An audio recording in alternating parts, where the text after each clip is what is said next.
Tattoo artists, what is the most messed up thing you've tattooed? Had a woman come into the shop one time, way back, who looked like she'd been in a tanning booth 8 days a week for the last 40 years. She wanted to get her locked up man's name tattooed on her, but she wanted it down there. She convinced me to get way closer to her jukebox than I was comfortable with, and had me tattoo Billy Jack's cat so far up in there that I think we're common law related now. Name slightly changed for anonymity. Best part is that a couple weeks later, Billy Jack called me from prison telling me how much he loved the tattoo. It was a collect call too, god damn it. Thanks for bringing that memory back. I was almost over it. Next story. Girl had a dream about marrying a dolphin. She got a tattoo of her as a mermaid rising from the water in an embrace with the dolphin.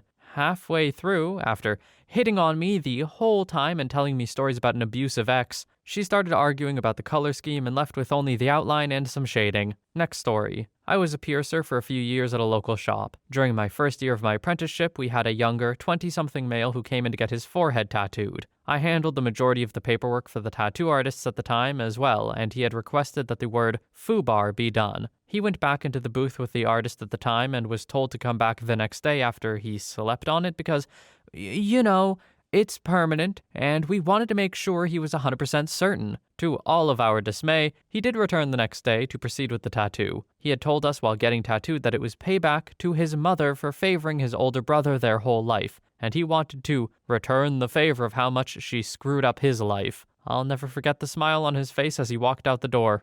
Okay, so alternative avenues to get revenge on your mother who supposedly favored your siblings, be more successful and then don't associate with them, go make your own way in the world and find happiness, or, anything except getting "foobar" tattooed on your forehead. Or, I guess, any tattoo on your forehead, really. Don't get me wrong, you can. If it's your aesthetic, if it's your vibe, go for it. But just as a revenge tactic, look man, there's better ways. Next story. Matching his and hers tattoos on this couple. He was a coworker of my wife's, and I told her that he'd come in with his girlfriend. She asked, "You mean wife?" And I was like, no, definitely a new relationship. His wife was at home with the kids. Aside from that, nothing terribly wild. I did a small portrait of Donald Glover in whiteface, and that's pretty ridiculous, I guess. Next story. A zombie wearing a purple basketball jersey hacking a guy's arm off and vomiting. The guy is also vomiting up at the zombie, and the streams of the two are meeting in the middle. I've also done a cartoon fish being choked by another fish's crap. The choking fish is trying to unravel the crap. At the top of the sleeve, there's a fist holding an aquarium net, and two crossed joints over a Jamaican flag, and the smoke forms the date of the first time he smoked weed on a cruise with his parents. Next story. I'm not a tattoo artist, but I worked with a guy who was a known loose cannon in our industry. My foreman at the time told me to go introduce myself and ask him what his wife's name is. So I went over to the guy, introduced myself, and asked, "Hi, what's your wife's name?" I expected to get punched or yelled at, so I braced myself. But the freaking guy put his cigarette in his mouth and whipped out his hammer that in all caps said, "Elizabeth." I was shocked and remember saying, "Holy crap, man. Jesus, all caps too. Good for you." The guys had a good laugh at me and my reaction.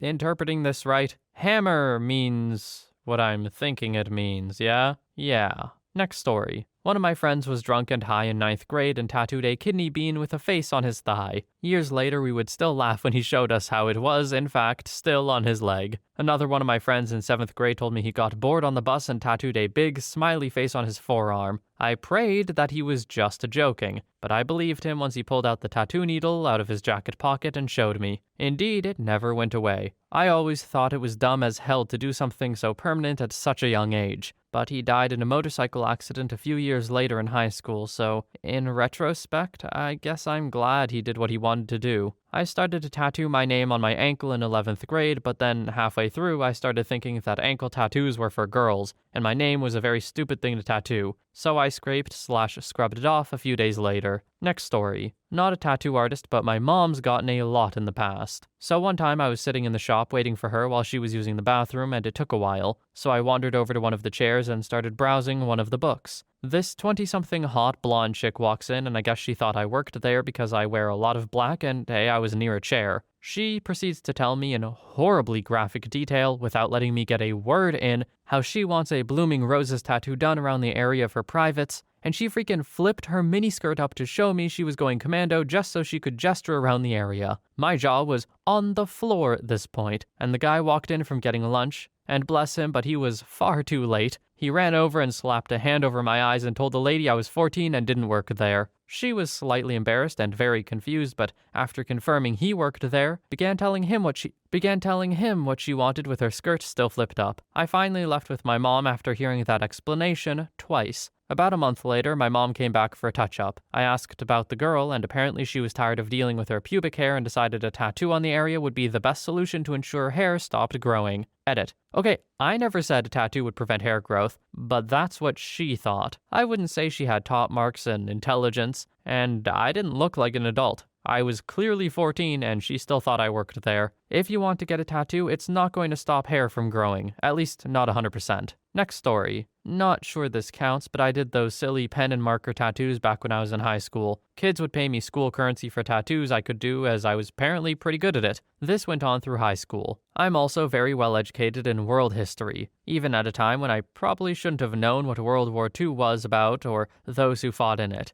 I think you see where this is going, and you're right. Someone tried to pay me school money for a swastika. I flatly refused. He then got upset and tried to have my tattooing operation shut down for refusing to tattoo him. This just ended up creating more of a market for it. When I was eventually called into the office to be reamed out by the school staff, I cut them off mid-rampage. I asked, "Do you even know why that Nazi complained to you in the first place?" They didn't, naturally, so I told them. That ban was quietly lifted. I've since actually drawn stupid crap like dongs and stuff like that. One girl asked me to do a poem on her back, and I just wrote "no" on her back in a really fancy font and design. Got a good laugh out of that one. Next story. Can the recipient of one of these bad tats chime in? I got my skeleton done. I started with my left hand, then my face, lips and all. Having your lips tattooed feels like having them sawed slowly with a steak knife. I was streaming tears and sneezing, and the owner of the shop kept asking if I was okay, while the number 2 guy covered from tip to taint with tats kept saying I was crazy. Anyway, after about 4 hours of line work on my face, we did my other hand and arms to the shoulder. The good news, UV titanium white ink from Crazy Chameleon only shows under a black light as long as you don't scar badly. The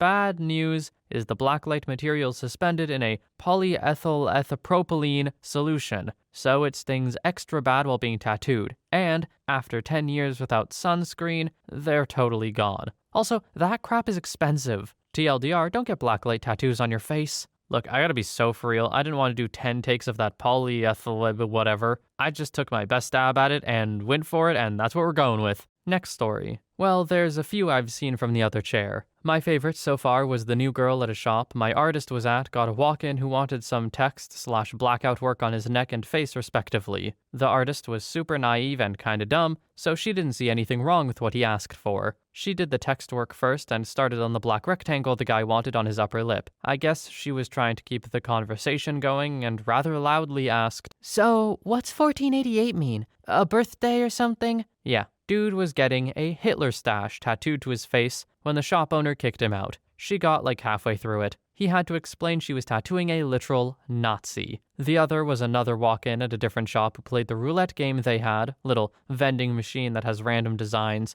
Pay $200, the desk person runs the machine, and you get what you get kind of thing. Guy's design was a dong with wings, spreading its seed, with the decorative scrolls that say, "My flying crap." Next story. Fresh out of my apprenticeship and at a point where I really couldn't say no, and I was pressured by my boss to do anything that came my way. I had this young couple come in with the girl wanting her boyfriend's name tattooed on her wrist. She seemed nervous as hell, and he was mostly speaking for her. I tried communicating as best as I could with her and made sure she really wanted the tattoo, but she only ever said yes, with her boyfriend increasingly getting annoyed. While doing the tattoo, she was shaking constantly, and the dude was making fun of her the whole time. She didn't even smile when it was done. They only thanked me briefly before leaving. I felt horrible and hated myself for letting my boss pressure me into doing that tattoo that obviously didn't have any sort of positive connotation for the girl. So I put my foot down from that point and now refuse to do partner tattoos ever since. Still feel bad about it to this day though.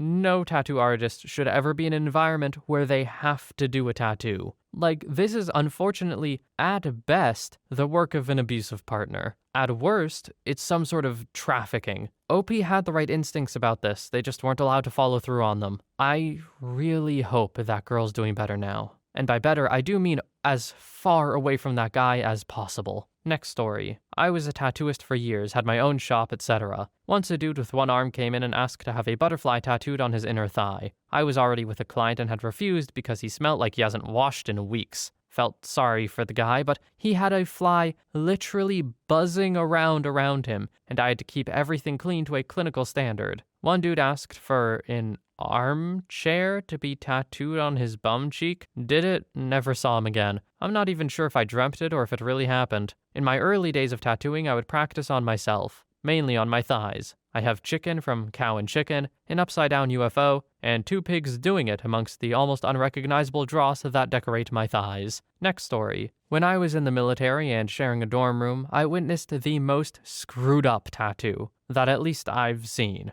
My roommate had a tattoo on his back. It had Tigger self-pleasuring his tail, shooting honey onto Pooh Bear who was lying down. Honey was also dripping off the tail. Yeah, not exactly a family-friendly one. Next story. It was a normal day for me until a couple came in holding hands. The man sat down in the chair and I asked him what he wants. He said, "I want my wife's privates on my forearm." So for some stupid reason I asked to see it, and she stood there for hours with it out. Most screwed up thing I've ever seen. Next story. I worked at a shop on the edge of the quarter in New Orleans when I first started tattooing. Lots and lots of drunk folks. One of the ones I still often think of is turned down for what on a dude's butt for his first tattoo because he lost a bet. After giving him and his buddy, who was also supposed to get it, a timeout for about an hour and a half, his buddy chickened out and got a Bible verse on his rib cage from another artist instead. I made sure the lettering was nice and open, so hopefully if he ever got it covered, it would be an easy job. I also contributed to the strangest collection of tattoos I've encountered. Dude only had tattoos on one butt cheek, a hurricane, a hand grenade, both very strong alcoholic drinks on Bourbon Street, a wolf howling at the moon with mountains in the background, a kiss mark, Rafiki from The Lion King, and I added the blue dog that is well known in the city. That filled up the last gap on his butt and I asked him what he would do next. He said the other cheek was next. Next story. I tattooed God is dead on a woman. I'm an atheist, but it was still weirdly jarring. I did it though. You go, girl. Also, the original starter Pokemon smoking out of a bong, but like Charmander blowing fire on Bulbasaur and Squirtle in the body of the bong, all bloodshot red eyes. It was pretty fun. Juggalos get some weird tattoos. Next story. I had to tattoo harlot in big letters on the lower back of an older woman, but I also had to put "Grandma smells like rainbows and sunshine" at the top of her back. It was a quote from her grandson. Individually, fine, but both together just made it a little weird. Also had to tattoo a guy's privates with his mate's name, and his friend was not happy. Army lads doing it for the bants. There was also a guy that had his leg removed and wanted his old tattoo copied on his other leg. This was fine, but I got a weird vibe and wasn't comfortable with him. Found out just before the appointment he was being charged with assaulting his twin daughters and making them think they were in a relationship with him. That was messed up. Next story. Apprentice here. People ask for all sorts of unusual things, but one of the strangest things I had to do was Gary the snail from SpongeBob on some lady's snail trail. The space between the belly button and the pubic mound. The whole joke of it being, it's a snail on a snail trail. I did that one pretty early on in my apprenticeship, and honestly, I still think about that tattoo sometimes. Oh, and just last week I had a lady come in asking for a male private on the bottom of one of her toes, just as a joke fun piece. We did it. Hairs, veins, the lot. She was super stoked with it, and to be honest, I'm pretty sure that's been the highlight of my career so far. Next story. One of my colleagues at the shop usually hides male privates and his florals, but only if the client is being a jerk. I once saw a pinup he was doing with tattoos all over her body, and he managed to make a full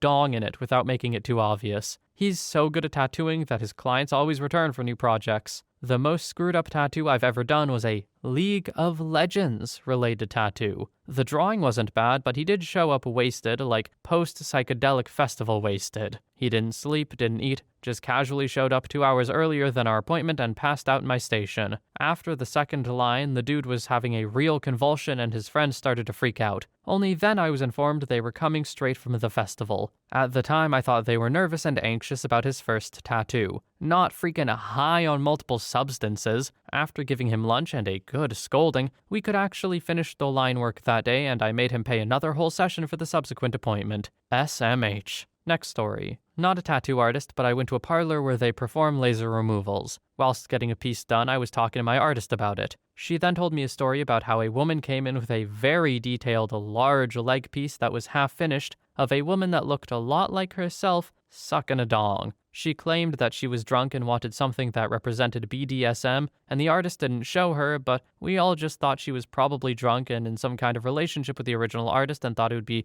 a great idea, then sobered up and stopped it halfway through. Saw the picture of it too. It was tragic. I don't know what's worse, the fully finished piece or the half-finished piece. Or are they both just equally past the line of no, that it doesn't really matter? I feel like it's probably that. Well, hope the removal went well. There aren't a whole lot of tattoos where I'm like, don't get that, because hey, it's people's personal styles and whatever, right? But that, I would at the very least advise against. Anyway, that's the last story for today. I would like to thank you all so much for watching. I hope you have a wonderful day or night wherever you are, and I will see you in the next one.